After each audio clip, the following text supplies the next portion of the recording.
Pemargin Pilgub Bali warsa kalih tali plekutus mejanten sampun memargi antara.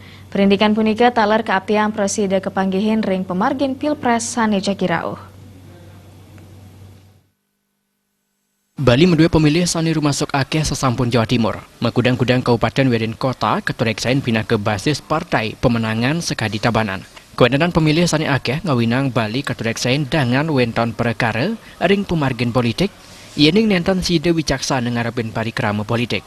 Ketua DPC PDI Perjuangan Tabanan Komang Gede Sanjaya ngaptiang, mandek krama Bali pemekas Tabanan nenten dengan keni provokasi, napi malih sangkaning sara wiaden gatre hoax.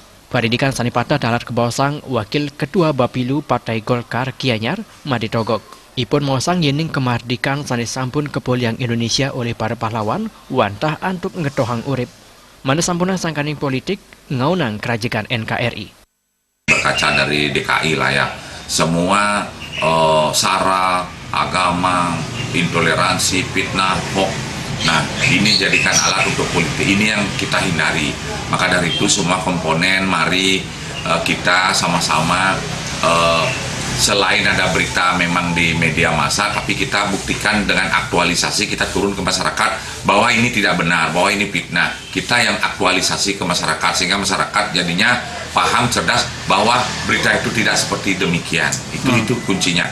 Jangan sampai lagi persoalan sara ini bisa mencablah ya. Ini kan mahal ya.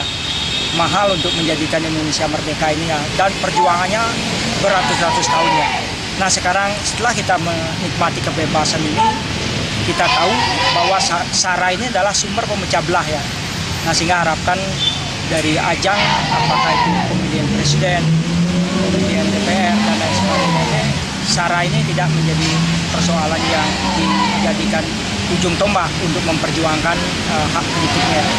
Mekekali tokoh punika ngaptiang, mandek rumaketan pantaraning agama sanes sampun ketami sakerien, side sayan rumaket kantos reng kebukar bekas sani kesayuben antuk NKRI. Terima je Bal TV.